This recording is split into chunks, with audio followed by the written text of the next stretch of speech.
Friends, this is Manju Kumari and welcome to beginning for learning. तो आज का जो हमारा टॉपिक है वो है स्कूल्स ऑफ साइकोलॉजी, यानी मनोविज्ञान के संप्रदाय कौन कौन से हैं। तो जब हम संप्रदाय की बात करते हैं तो हम लोग बात करते हैं मनोविज्ञान के अर्थ की, यानी जो मनोविज्ञान है उसके अर्थ को लेकर अलग अलग विद्वानों के अपने अलग अलग मत हैं।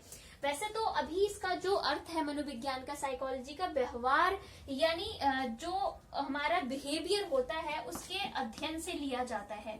ठीक है, स्टडी ऑफ बिहेवियर। तो अभी जो सर्वमान्य जो एक डेफिनेशन है, यानी ज्यादातर लोगों की जिस डेफिनेशन पर सहमति है वो ली जाती है व्यवहार के अध्ययन से।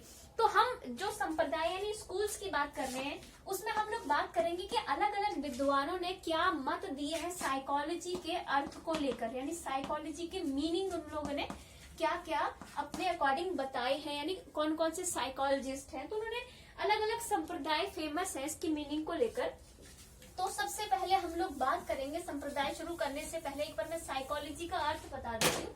वैसे मैंने इसके साइकोलॉजी के मीनिंग पर एक वीडियो बनाया है, तो वो डिस्क्रिप्शन बॉक्स में डाल दूंगी, आप पहले वो वीडियो देख लेना। तो साइकोलॉजी की अगर हम अर्थ की बात करें तो ये जो साइकोलॉजी शब्द अभी हम यूज कर रहे हैं वो शब्द जो है वो लैटिन भाषा के एक शब्द है साइकोलॉजिया।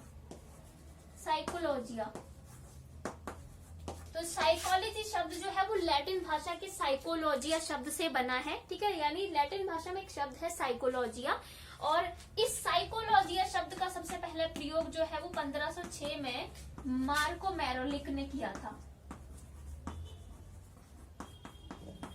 ठीक है, यानी लैटिन भाषा में साइकोलॉजी एक शब्द था, उस साइकोलॉजिया शब्द से साइकोलॉजी शब्द जो है वो बना। ठीक है, तो साइकोलॉजी शब्द का प्रयोग सबसे पहले किसने किया? सबसे पहले 1590 में इस शब्द का जो है वो प्रयोग किया गया था, और उनका नाम था, एक मिनट, रुडोल्फ जोकेल।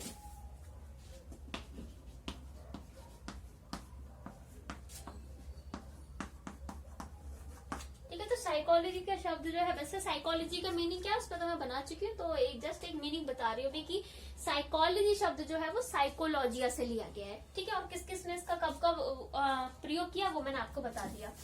तो जब साइकोलॉजी के अर्थ की हम लोग वैसे एपिस्टेमोलॉजी की बात करते हैं कि यानी शब्द से इसका अर्थ क्या है, तो साइकोलॉजी दो शब्दों से बना है। ठीक है, एक है साइकी और दूसरा लोगोस। लोगोस का मतलब है स्टडी करना यानी अध्ययन करना, और जो साइकी है उसका अर्थ जो है वो अलग अलग टाइम पे चेंज होता रहा। ठीक है, तो उस वाली वीडियो में डिटेल में बताया, अभी मैं ओवरऑल बता रही हूँ। सबसे पहले इसका अर्थ जो है सोल लिया गया, उसके बाद इसका अर्थ जो है वो माइंड लिया गया, उसके बाद कॉन्शियसनेस यानी हमारा जो चेतना होती है। ठीक है, चेतना, आत्मा, मन और चेतना, और बाद में एंड में जो इसका अर्थ लिया गया वो लिया गया बिहेवियर यानी व्यवहार। तो अभी इसका अर्थ जो है वो व्यवहार ही माना जाता है, तभी हम साइकोलॉजी को स्टडी ऑफ बिहेवियर कहते हैं। तो जब हम लोग इसकी बात करते हैं तो साइकी का अर्थ अलग अलग समय पे बदलता रहा। अभी इसका फिक्स मीनिंग एक प्रकार से हम फिक्स का मतलब ऐसा कोई वो नहीं है कि चेंज नहीं होगा, कि अभी तो इसका अर्थ जो है वो बिहेवियर लिया जाता है।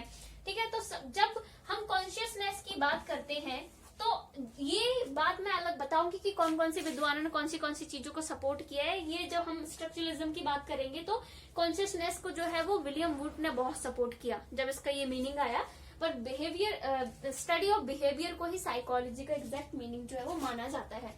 तो ये तो मैंने आपको साइकोलॉजी के मीनिंग के बारे में बताया कि साइकोलॉजी का क्या मीनिंग है, साइकोलॉजी शब्द सबसे पहले किसने प्रयोग किया, कौन से अर्थ से निकला।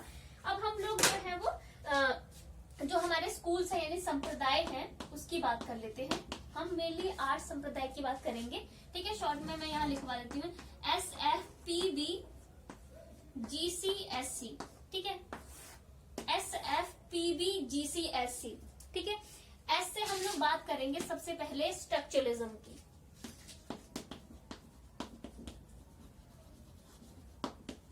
स्ट्रक्चरलिज्म यानी संरचना। ठीक है, संरचनावाद। तो स्ट्रक्चरलिज्म यानी संरचनावाद, इसका अर्थ समझने से पहले हम बात कर लेते हैं कि इसका फादर किसे कहा जाता है। यानी कि स्ट्रक्चरलिज्म, संरचनावाद जो है वो किसने शुरू किया।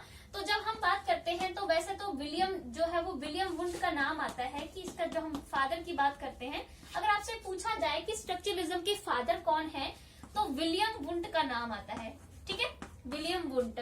बट अगर हम बात करें, मतलब एक प्रकार से स्ट्रक्चरलिज्म जो है ये जो एक प्रकार से संप्रदाय था वो विलियम वुंट ने स्टार्ट किया, ठीक है, तो इसलिए फादर विलियम वुंट है। बट अगर हम लोग बात करते हैं स्ट्रक्चरलिज्म को आगे किसने बढ़ाया, इसका डेवलपमेंट किसने किया, इसको स्ट्रक्चरलिज्म नाम किसने दिया, तो वो विलियम वुंट के शिष्य थे, स्टूडेंट थे, उनका नाम था टिचनर, ठीक है। टिचनर ने ही इसको नाम दिया, इसका आगे इसको बढ़ाया, इसका डेवलपमेंट जो है वो आगे किया। विलियम वुंट ने इसे स्टार्ट जरूर किया था, ठीक है, इसका स्ट्रक्चरलिज्म नाम वगैरह सब टिचनर ने दिया था। तो हम लोग बात करते हैं टिचनर ने इसको कैसे, कहाँ इसका मतलब नाम दिया, कैसे इसकी शुरुआत की, तो वो यूनिवर्सिटी थी Cornell university, Cornell university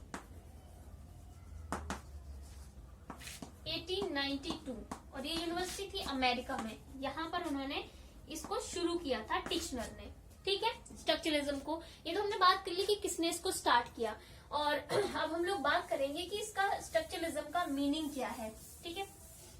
meaning ये है कि स्ट्रक्चरलिज्म जो है वो रचनावाद जो है ये मानते हैं कि जो साइकोलॉजी है वो जो है हम प्रकार से कॉन्शियस जो हमारा बिहेवियर होता है, कॉन्शियस जो हमारे एक्सपीरियंसेस होते हैं उनका अध्ययन ही कहते हैं साइकोलॉजी है। कॉन्शियस एक्सपीरियंसेस, कॉन्शियस एक्सपीरियंसेस यानी जो हमारे चेतन व्यवहार है, चेतन अनुभव जो है उनका अध्ययन करना ही जो है वो साइकोलॉजी कहा जाता है, ठीक है। यानी वुंट जो थे, विलियम वुंट, उन्होंने कहा कि साइकोलॉजी का अर्थ है हमारा जो चेतन अनुभव है, यानी जो हम कॉन्शियसली कुछ भी एक्सपीरियंस कर रहे हैं अपने समाज में रहकर कहीं भी, तो उसको ही साइकोलॉजी कहा जाता है। अब जैसे मैं कॉन्शियसली, यहाँ मेरा जो चेतन व्यवहार क्या है कि मैं अभी कॉन्शियस हूँ कि मैं पढ़ा रही हूँ स्ट्रक्चरलिज्म के बारे में, तो ये जो मेरा कॉन्शियस एक्सपीरियंस है, जो मैं अभी चेतन रूप से अनुभव प्राप्त कर रही हूँ, तो उन्होंने कहा कि जो हम चेतन रूप से कॉन्शियस होकर जो भी हम एक एक्सपीरियंस गेन करते हैं उसको साइकोलॉजी कहा जाता है, ठीक है, ये इन्होंने इसका माना। तो ये लोग वुंट जो है, विलियम वुंट मेनली बात करते हैं कि जो मन है यानी जो हमारा माइंड है उसका स्ट्रक्चर क्या है, तो ये तभी हम इसको स्ट्रक्चरलिज्म कहते हैं कि ये ज्यादातर माइंड यानी मन के स्ट्रक्चर की बात करते हैं। जैसे हम लोग अपना एक माइंड बनाते हैं ना, ऐसे करके, मुझे एक एक्चुअली माइंड बनाना नहीं आता है, ऐसे आपने देखा होगा पिक्चर्स में, ऐसे करके हम माइंड बना देते हैं। तो वुंट कहते हैं यानी स्ट्रक्चरलिज्म मानता है, स्ट्रक्चरलिज्म फोकस करता है हमारा जो माइंड है, जो हमारा मन है उसके स्ट्रक्चर पे, कि उसका स्ट्रक्चर कैसे है, वो कैसे बना है। जैसे फॉर एग्जांपल, जैसे मान लीजिए एक ह्यूमन बॉडी है, ठीक है, जस्ट एक ह्यूमन बॉडी है, तो उसकी बात करना कि उसके स्ट्रक्चर पे बात करना कि ह्यूमन बॉडी दिखती कैसी है, कैसे कैसे बनी है, कैसे कैसे जॉइंट्स है ह्यूमन बॉडी में, यानी हमने ह्यूमन बॉडी के स्ट्रक्चर पे बात की। तो स्ट्रक्चरलिज्म जो है वो माइंड के स्ट्रक्चर पे बात करता है कि माइंड कैसे बना है, माइंड में कैसे वायरिंग हुई है, माइंड कैसे काम करता है, ये उस टोटली उसकी रचना पर, माइंड की जो संरचना है, जो स्ट्रक्चर है उस पर बात करते हैं, ठीक है। और ये फंक्शनिंग पे इतना जोर नहीं देते कि फंक्शनिंग कैसे करता है, माइंड कैसे काम कर रहा है, कैसे एक्सपीरियंसेस गेन कर रहा है, अनुभव कैसे प्राप्त कर रहा है, उस चीज पे फोकस नहीं करते, ये स्ट्रक्चर पे फोकस करते हैं, कैसे बना है माइंड, उस चीज पे फोकस जो है वो इसमें स्ट्रक्चरलिज्म में किया जाता है, ठीक है, आपको ये याद रखना है। और हम लोग बात करें तो ये सबसे पुराना मेथड है, ओल्डेस्ट हम इसको मेथड कह सकते हैं, ओल्डेस्ट मेथड है। और इसमें ये स्टडी करने के लिए यानी माइंड का जो स्ट्रक्चर है, जो रचना है, उसका पता करने के लिए जो है ये जिस मेथड का यूज करते हैं वो है इंट्रोस्पेक्शन। इंट्रोस्पेक्शन मेथड का यूज किया जाता है, ठीक है। इंट्रोस्पेक्शन मेथड में होता है आत्मनिरीक्षण, हम इसको कह सकते हैं, यानी जिसमें पर्सन अपने व्यवहार को खुद जो है वो एक प्रकार से निरीक्षण कर रहा हो कि मेरा बिहेवियर कैसा है खुद। तो इसलिए इस मेथड में को हम इसमें सब्जेक्टिव भी कह देते हैं, क्योंकि इसमें सब्जेक्टिविटी आ जाती है, ठीक है। तो ये हो गए हमारी मेन हमने बात की कि स्ट्रक्चरलिज्म किसने दिया है और किस चीज पर स्ट्रक्चरलिज्म जो है वो फोकस करता है। तो सेकंड हम लोग बात करेंगे एफ से फंक्शनलिज्म, ठीक है। एस से हो गया structuralism,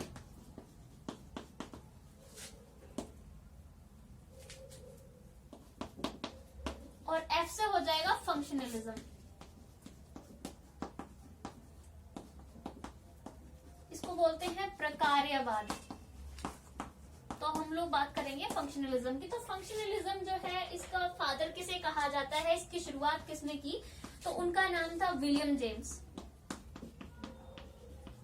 William James, William James जो थे, इनको जो है वो हम फादर ऑफ मॉडर्न साइकोलॉजी भी कहते हैं। Father of modern psychology.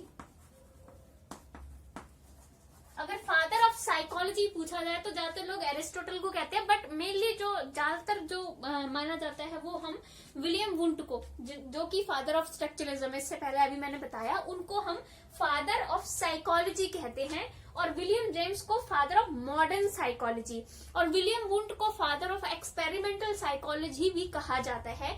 और विलियम वुंट के बारे में 2-3 बातें वैसे मैंने पहले वीडियो में बता दी है, ये फिर भी बता देती हूँ।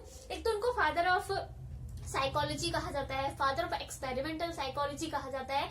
और विलियम वुंट ही वो पहले पर्सन थे जिन्होंने साइकोलॉजी की पहली लेबोरेटरी खोली थी 1879 में जर्मनी में लिप्जिग में, ठीक है। तो ये विलियम वुंट के बारे में मैं थोड़ा बताना भूल गई थी। साथ साथ में हम याद रखेंगे, तो अगर आपको पता भी तो रिवाइज होता रहेगा, हम बार बार बात करेंगे। तो हम विलियम जेम्स की बात कर रहे थे। फंक्शनलिज्म के फादर अगर बात कही जाए तो विलियम जेम्स जो फंक्शनलिज्म के फादर है, ठीक है।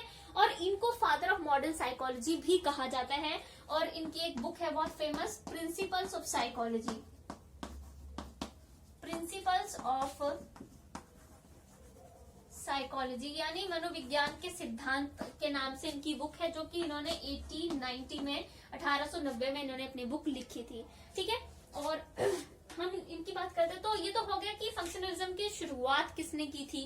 अब हम लोग बात करेंगे कि फंक्शनलिज्म फोकस किस चीज पे करता है, मतलब क्या ये अर्थ बताते हैं। तो जैसे कि स्ट्रक्चरलिज्म की हमने बात की, तो स्ट्रक्चरलिज्म के विरोध में ही एक तरह से फंक्शनलिज्म आया था, उसका क्रिटिसिज्म किया गया, क्योंकि जो स्ट्रक्चरलिज्म था वो मेनली फोकस कर रहा था जो हमारा माइंड था, जो मन था, उसके स्ट्रक्चर पे, उसके फंक्शन पे, उसके कार्य पे उन्होंने कोई बात नहीं की। तो फंक्शनलिज्म में वही है कि स्ट्रक्चरलिज्म का इस चीज पे विरोध किया गया कि हमें मन के स्ट्रक्चर कैसे बना है, इसकी बजाय जो है वो काम कैसे करता है, इस चीज पे फोकस करना चाहिए। तो फंक्शनलिज्म पे जो है वो कार्य पर यानी फंक्शनिंग पर फोकस किया गया कि जो माइंड है, जो मन है, वो किस तरह से काम करता है। तो ये फंक्शनलिज्म जो है वो एक प्रकार से जो हमारी चेतना है, जो कॉन्शियसनेस है, जो हमारा माइंड है, वो काम कैसे करता है उस पर फोकस करता है। और किसने इसको शुरू किया वो मैंने आपको अभी जो है वो बता दिया। अब हम लोग जो है वो तीसरे की बात कर लेते हैं, स्कूल्स ऑफ साइकोलॉजी। हम एक और बात कर लेते हैं कि इन्होंने तो इसकी शुरुआत की, लेकिन इसको आगे किसने बढ़ाया, इसका आगे इसके मतलब इसका डेवलपमेंट किया किसने किया। तो जो है उसमें नाम आता है 2 लोगों का, जॉन डुई और जेम्स एंजल।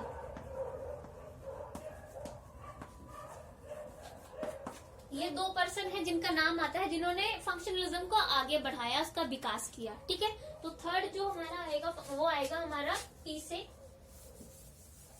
साइको एनालिटिकल, ठीक है, थर्ड हमारा। तो थर्ड जो स्कूल्स ऑफ साइकोलॉजी है वो है साइको एनालिसिस, ठीक है। इसको साइको डायनेमिक भी कहा जाता है, साइको डायनेमिक, ठीक है। तो ये बात करते हैं, ये साइकोलॉजी का मीनिंग बताते हैं कि जो साइकोलॉजी है वो अचेतन और सेक्सुअल मोटिवेशन का संबंध है। यानी इसमें हम इसके फादर की बात करेंगे तो जस्ट मैं एक बार बता देती हूँ ये किस चीज का संबंध बताते हैं। कहते हैं जो साइकोलॉजी है, शॉर्ट में लिख लूं, ठीक है। साइकोलॉजी जो है वो अचेतन यानी अनकॉन्शियसनेस, अचेतन, अनकॉन्शियसनेस और जो सेक्सुअल मोटिवेशन है उससे संबंधित है साइकोलॉजी, ठीक है। और इसके फादर जो है वो कहा जाता है सिगमंड फ्रॉइड को,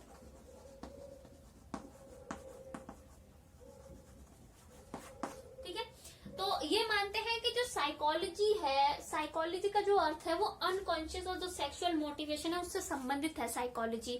तो अगर हम सिगमंड फ्रॉइड की बात करते हैं तो सिगमंड फ्रॉइड ने वही थे जिन्होंने कॉन्शियस, अनकॉन्शियस और सबकॉन्शियस तीन तरह के जो है एक प्रकार से हमारे व्यवहार को बताया है, माइंड को बताया कि तीन प्रकार से माइंड होता है कि अनकॉन्शियस माइंड और सबकॉन्शियस और कॉन्शियस।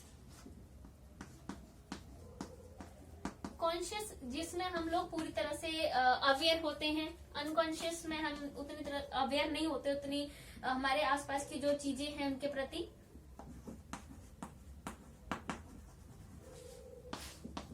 फिर तीसरा होता है सबकॉन्शियस। तो सिगमंड फ्रॉइड कहते हैं, अगर आपसे पूछा जाए कि फादर ऑफ साइको एनालिसिस कौन है तो सिगमंड फ्रॉइड है, ठीक है। और वो कहते हैं कि जो कॉन्शियस यानी जो चेतन व्यवहार होता है, जितने हम एक बार से अपने आसपास के बातों पर चेतन मतलब हम अवेयर होते हैं, तो वो जो चेतन है हमारे, मतलब कि कॉन्शियसनेस जो हमारे माइंड का पार्ट है वो 1/10 कहते हैं। यानी जो कॉन्शियसनेस जो कॉन्शियस पार्ट है हमारे माइंड का वो बहुत ज्यादा ही कम रोल निभाता है, और जो अनकॉन्शियस पार्ट है उसको ये 9/10 कहते हैं। मतलब सबसे ज्यादा जो है वो अनकॉन्शियस माइंड जो है वो सबसे ज्यादा काम करता है, ठीक है। तो ये तो हो गई साइकोएनालिसिस की बात। तो सिगमंड फ्रॉइड ने जो है दो और महत्वपूर्ण चीजें दी हैं, ऑडिपस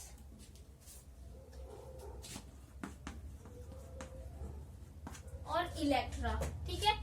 ऑडिपस और इलेक्ट्रा, इलेक्ट्रा जो है वो लड़कियों में होता है और ऑडिपस जो है वो बॉयज में होता है। यानी एक प्रकार से सिगमंड फ्रॉइड कहते हैं कि एक प्रकार से ये अट्रैक्शन जैसा कुछ होता है कि जो लड़कियां होती हैं उनका अपने फादर के प्रति जो है ज्यादा लगाव होता है, एक अट्रैक्शन होता है, तो उसको इलेक्ट्रा कहा जाता है। ऑडिपस मतलब जो बॉयज का अपने मदर के प्रति जो एक प्रकार से लव एंड अफेक्शन होता है उसे जो है वो कहा जाता है।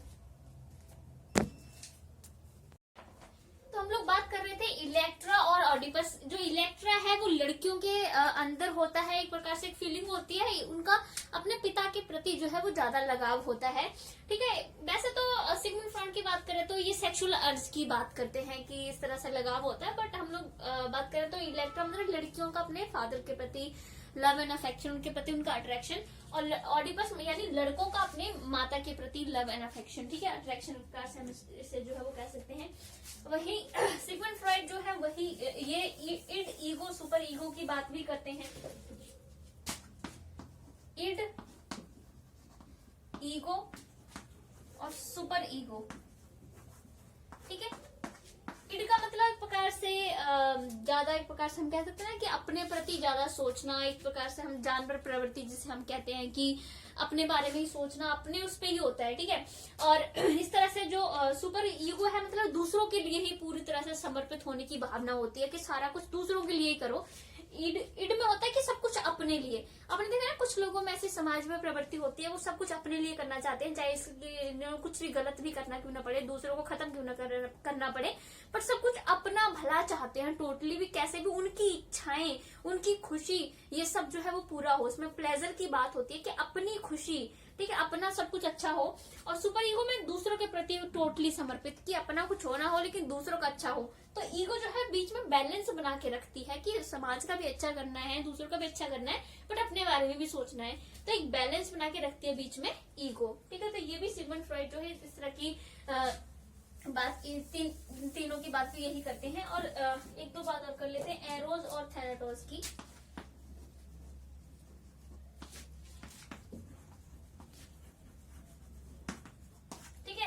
एरोज में वो कहते हैं कि ये वो फीलिंग होती है लाइफ इंस्टिंक्ट हम कह सकते हैं, जीने की एक प्रकार से जीने की इच्छा, प्लेजर, खुशी, ये सब जो है वो एरोज में आता है। इसे हम लाइफ इंस्टिंक्ट कह सकते हैं एरोज को।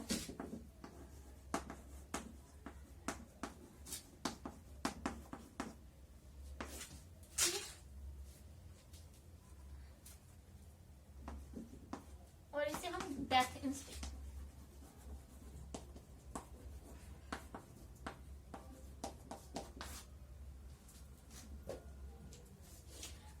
लाइफ इज दिस मतलब हमारी खुशी, हमारा इंजॉयमेंट, ये सब जो है यानी हमारे जीने की इच्छा।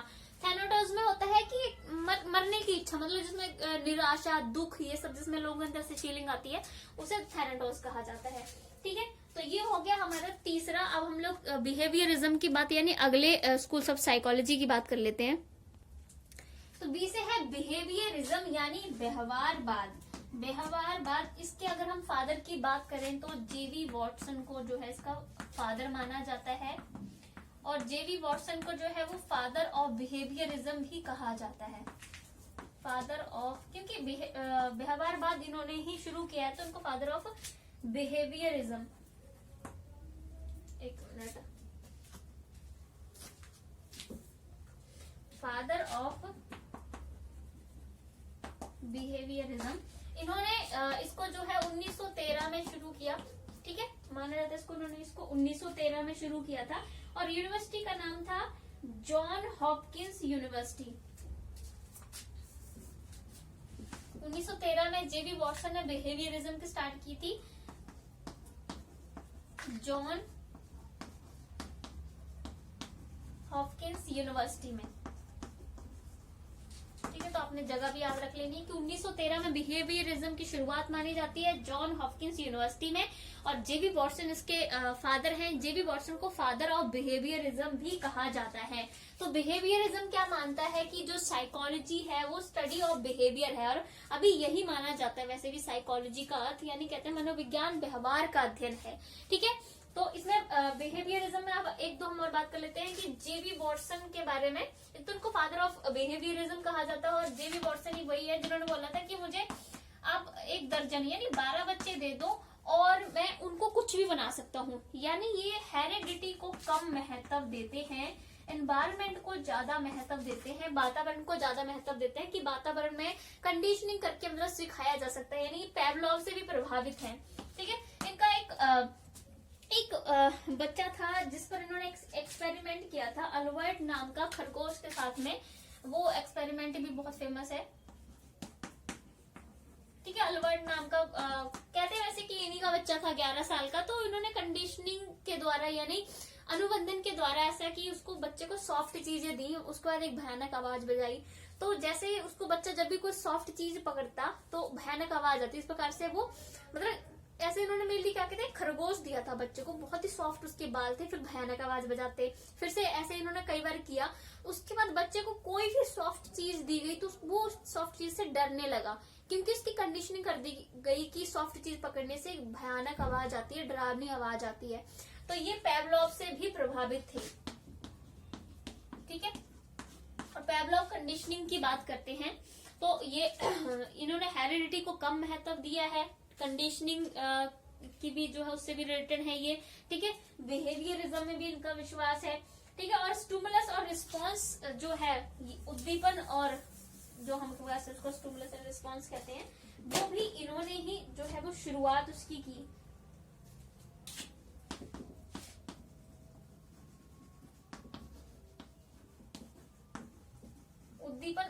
उद्दीपन और क्रिया। ठीक है, स्टिमुलस का मतलब है कोई भी ऐसी चीज जो हमें कोई क्रिया करने के लिए, कोई काम करने के लिए उत्तेजित करती है। ठीक है, और रिस्पॉन्स वो है जो हमने क्रिया की, यानी स्टिमुलस कोई ऐसी चीज जिसको देखकर हम क्रिया करते हैं। ठीक है, जैसे फॉर एग्जांपल मान लीजिए कि मेरे सामने टेस्टी खाना रखा है, तो वो जो खाने की खुशबू आएगी मेरे तक, वो स्टिमुलस होगी मेरे लिए, क्योंकि वो खुशबू मेरे को उत्तेजित करेगी मेरे को अंदर से कि मैं खाना खाऊं वो जो सामने रखा है। तो स्टिमुलस यानी कोई ऐसी चीज जो आपको क्रिया करने के लिए उत्तेजित करती है, और क्रिया तो ये है कि आपने उस स्टिमुलस से प्रभावित होकर वो काम करने के लिए आपने रिस्पॉन्स किया। ठीक है, तो ये है। जैसे फॉर एग्जाम्पल हम जस्ट नॉर्मल सी बात लें, जैसे कई लोग होते हैं ऐसे कि सामने वाला आपको गाली दे रहे हैं ना, तो आप वो गाली सुनोगे तो एक प्रकार से स्टिमुलस जैसा काम होगा कि फिर आप उस गाली को सुनकर आपको भी मतलब क्रिया करने का, रिस्पॉन्स करने का ऐसे अंदर आएगा कि आप उसको उलट के गाली दो। जस्ट ऐसे एक एग्जांपल चाहिए। तो ऐसे है, मतलब कोई भी ऐसी कोई चीज जो आपको क्रिया करने के लिए उत्तेजित करे, हम उसे स्टिमुलस कहेंगे, और उसके बाद जो रिस्पॉन्स आपका रहता है, जो आप क्रिया करते हो, वो रिस्पॉन्स हो गया। तो ये भी जो है वो जेबी वॉटसन की वजह से ही साइकोलॉजी में ये आया। ठीक है, बाकी हम लोग इसमें जॉन लॉक वगैरह, स्किनर, थॉर्नडाइक, पैवलॉग, ये सारे बिहेवियरिज्म से ही संबंधित हैं। जॉन लॉक की अगर बात है तो इनकी एक बात बहुत फेमस है, वो हम बात कर लेते हैं। इन्होंने टैबुला रासा की बात की थी।